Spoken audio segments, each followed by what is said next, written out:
Akio টয়োডা, জন্ম 3 মে 1956, একজন জাপানি ব্যবসায়ী নির্বাহী যিনি টয়োটা মোটর কর্পোরেশনের চেয়ারম্যান। তিনি এর আগে কোম্পানির প্রেসিডেন্ট এবং প্রধান নির্বাহী কর্মকর্তা সিইও ছিলেন। টয়োটা হলেন শিল্পপতি সাকিচি টয়োটার প্রপৌত্র এবং টয়োটা মোটরসের প্রতিষ্ঠাতা।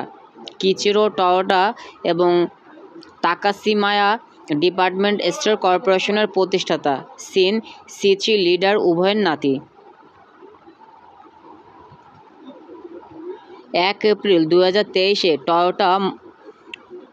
টয়োটা সভাপতি পদ থেকে পদত্যাগ করেন এবং বোর্ডের চেয়ারম্যান হন।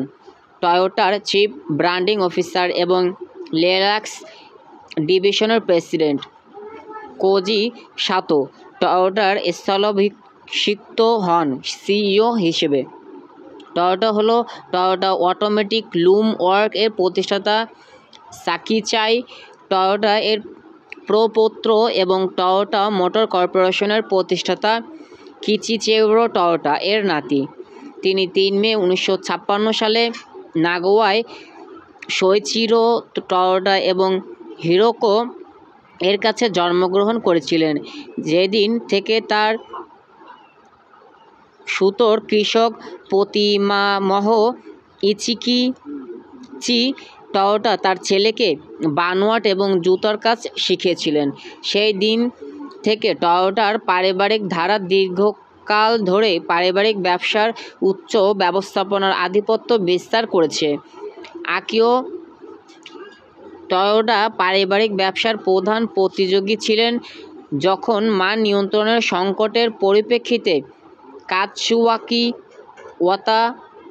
ওয়াতানাবেকে ভাইস প্রেসিডেন্ট হিসেবে পুনর্নিযুক্ত করা হয়েছিল। টয়োটা কিয়ো বিশ্ববিদ্যালয়ে আইনে স্নাতক ডিগ্রি সম্পূর্ণ করেন এবং ম্যাসাচুসেটস ব্যবসা কলেজ তার মাস্টার ডিগ্রি অফ ফাইন্যান্স ভূষিত হন। তিনি 1984 সালে পারিবারিক ব্যবসায় যোগ দেন। কোম্পানির প্রতিষ্ঠার নাতি হিসেবে টয়োটা 2000 সালে টয়োটার পরিচালনা পর্ষদে যোগদান করেন। 2005 সালে টয়োটা এক্সিকিউটিভ ভাইস প্রেসিডেন্ট পদে উন্নীত হয়।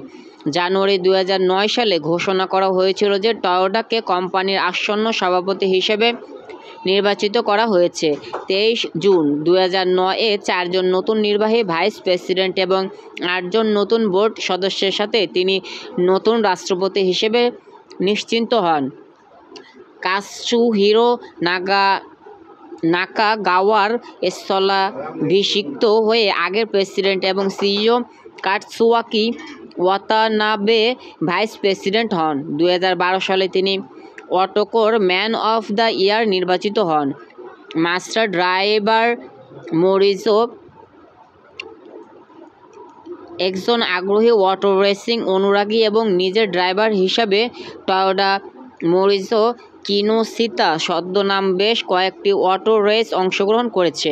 2009 24 আওয়ারস অফ নুরবার্গিং-এ তিনি লেক্সাস ISF এ সামগ্রিকভাবে 81তম এবং ক্লাসে তৃতীয় এবং লেক্সাস LFA সহ 87তম এবং ক্লাসে চতুর্থ স্থান অধিকার করেন। 2014 আওয়ারস অফ নুরবার্গিং-এ তিনি লেক্সাস LFA এর সাথে সামগ্রিকভাবে 13তম এবং ক্লাসে প্রথম হন। 2019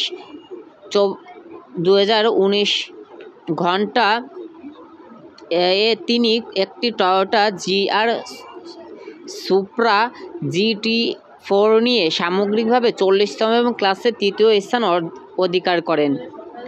2016 সালে টয়োটা একটি প্রকল্প অনুমোদন করে যার ফলে GR ইয়ারিস হবে। সেই গাড়ির বিকাশের সময় টয়োটা মরিজো হিসেবে একজন পরীক্ষামূলক ড্রাইভার হিসেবে কাজ করেছিলেন। মরিজো একটি হোক্কাইডো ট্রাকে একটি মাঝামাঝি শীতকালীন টেস্ট ড্রাইভারের সময় প্রথম পরীক্ষামূলক গাড়িটি বিধ্বস্ত করেছিল। নিচ থেকে গাড়ি থেকে বেরিয়ে আসার পর তিনি মন্তব্য করেছিলেন যে তিনি এর অনুভূতি পছন্দ করেননি। মরিজো হিসাবে টয়োটা উন্নত প্রোটোটাইপ চালানো অব্যাহত এবং গাড়ির মুক্তির পর থেকে রেসের মধ্যে গাড়ি প্রচারণায় ব্যাপক বিশ্বব্যাপী প্রত্যাহার পরিপ্রেক্ষিতে 8.5 মিলিয়ন যানবাহন বেলুলিং টয়োটা ছিল মার্কিন কংগ্রেসের সামনে সাক্ষ্য দেওয়ার জন্য আমন্ত্রণ জানানো হয়েছিল 17 ফেব্রুয়ারি 2010, যা তিনি গ্রহণ করেন। সপ্তাহের পর একটি প্রস্তুত বিবৃতি জারি করা হয়। 14 ডিসেম্বর 2021 আয়োজিত একটি প্রেস ইভেন্টে টয়োটা ব্যাটারি বৈদ্যুতিক ড্রাইভট্রেন সহ একাধিক ধারণার গাড়ি উন্মোচন করেছিল, যা প্রযুক্তির ভবিষ্যতের প্রতি বিশ্বাসের একটি চিহ্ন। পরবর্তীতে একটি সাক্ষাৎকারে তিনি বলেছিলেন, লোকেরা অবশেষে বাস্তবতা দেখতে পাচ্ছে।